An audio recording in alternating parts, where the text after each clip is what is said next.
Welcome to what I hope will be an opportunity for personal growth to all who join me today.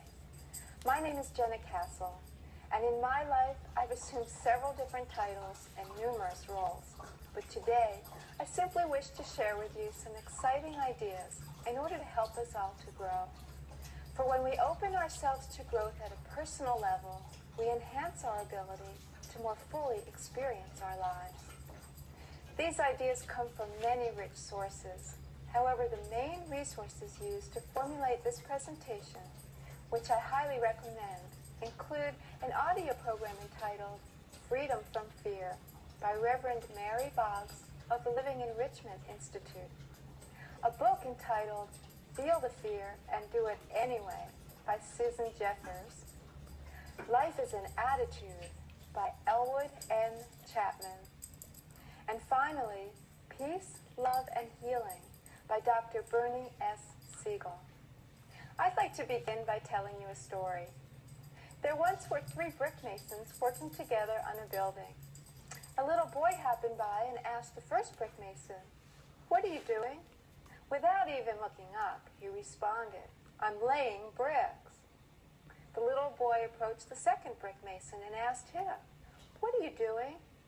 The second brick mason looked kindly at the boy and said, "I'm building a wall." The little boy approached the third brick mason and asked the same question, "What are you doing?" The brick mason faced him squarely and replied with enthusiasm and obvious pride, "I am building a beautiful cathedral." Now, if this little boy approached you and asked you, "What are you doing?" how would you respond? Do you feel as though you simply laid bricks, or do you retain the original joy and enthusiasm of your life choices? Do you simply go through your routine in an unconscious manner, or do you always keep in the forefront of your mind a vision of your beautiful cathedral? Our minds are very powerful tools. How we experience our life's work, and indeed our lives, is to a great degree a function of what we tell ourselves. You see, the man laying bricks performs the very same task as the man who is building a beautiful cathedral. But his inner experience was quite different.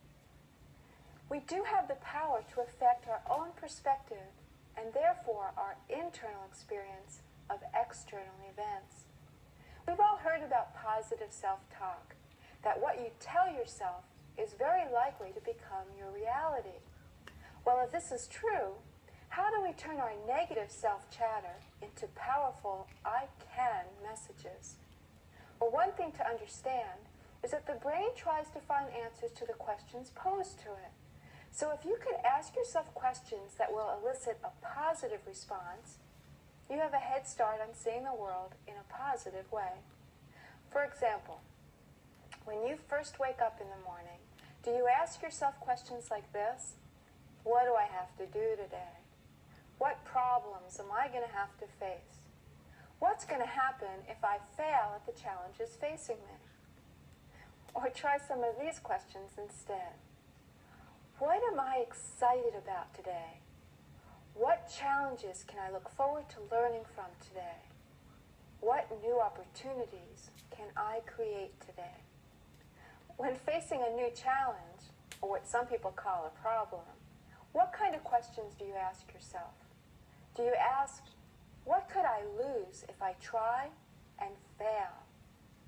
Or how about this? What could I lose if I don't try? What could I gain by trying, whether I succeed or not?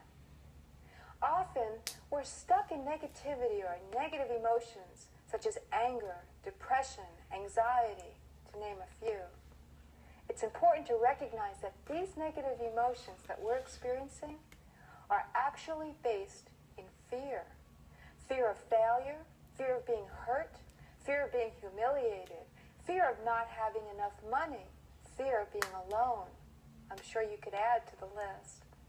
For example, if you get angry because someone cut you off when you're driving, the first thing that actually occurred was that you experienced a fear of having a collision. The Anger was actually based in fear, as most negative emotions are. Fear is the biggest inhibitor of us acting upon our dreams and living our lives fully. We hold back from participating in life fully because we are afraid. We're afraid to speak our truth, we're afraid to show up in the world as we are, and we're holding back in some way because of our fears. Well, sad to say, it's not possible to do away with fear completely. Every person on this planet experiences fear. We all have fear in our lives. Think about it. Where is fear controlling you right now? We all have fear in our lives. Even the people who are very successful and self-confident, who are out there making their dreams a reality, experience fear. Therefore, fear is not the problem. What we do with the fear is what determines how we live our lives. Although we can't eliminate fear, we can view it differently and deal with it in healthy and productive ways. You see, we each have places, events, situations with which we're comfortable. This is known as our comfort zone. We each have a very unique comfort zone based on our own past experiences, our perceptions of our capabilities, and our willingness to be out in the world. Some people are only comfortable in the confines of their own home. Others venture out into the world, into the workplace. And others still seem to make the whole world their home. But when a challenge is presented that is outside our personal comfort zone, fear appears. Sometimes our fear induces enough self-doubt that it actually prevents us from moving ahead. We allow the fear to immobilize us and to stop us from living fully or realizing our dreams. Well, what's the alternative?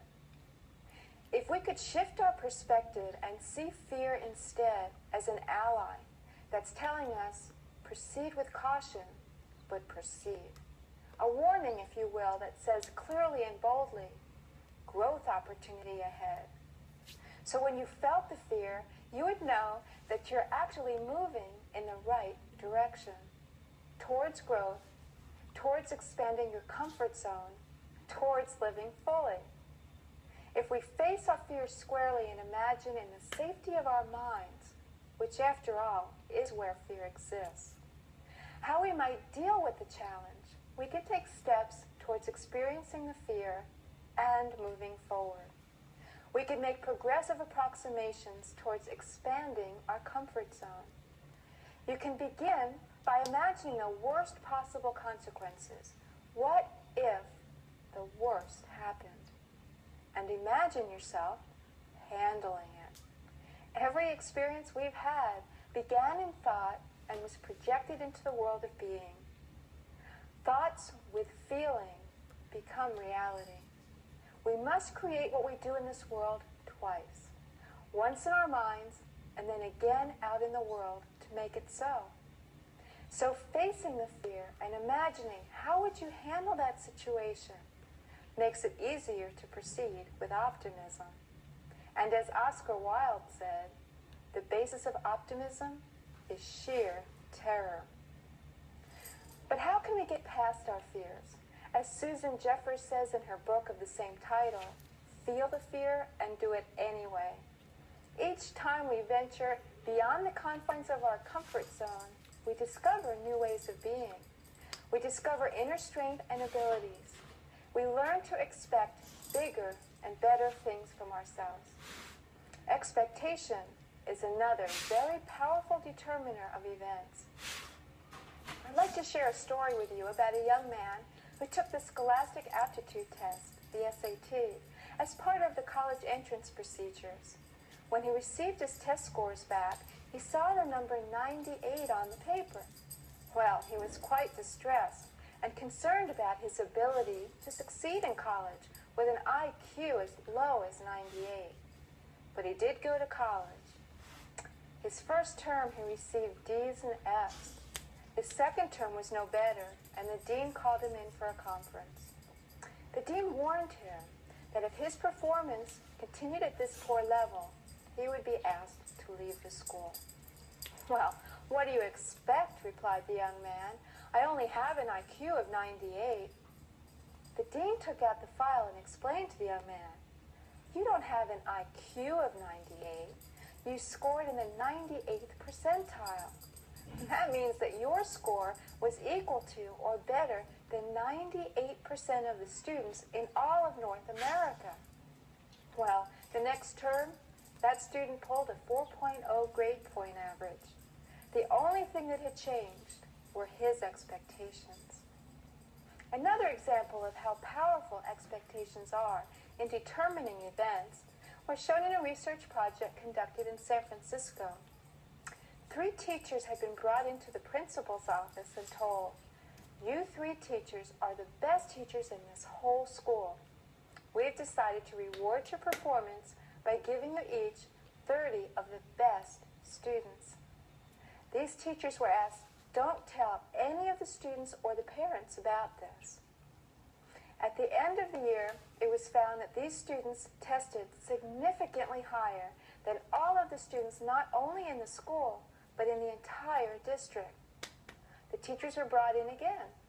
They were informed that this had been an experiment and that the students had actually been selected at random. Well, the teachers were amazed, and they could explain the high scores only by the fact that they were, after all, the best teachers. Well, then the researchers informed them, "Actually, we put all the teachers' names in a hat, and yours were the 3 that were pulled." This was a double-blind study, with the only factor not being controlled for being expectations. In summary, if we learn to live with fear as an ally, which navigates our path in the direction of growth, use our minds and strength of spirit to expand our personal comfort zone, and learn to expect bigger and better things of ourselves, we will enhance our ability to live more fully with a constant focus on our beautiful cathedrals. I'd like to leave you with a poem that says, "Come to the edge," he said. "No," they replied, "we will fall." "Come to the edge," he said. "No, we will fall." "Come to the edge." They went to the edge. He pushed them, and they flew. I wish you all a good flight.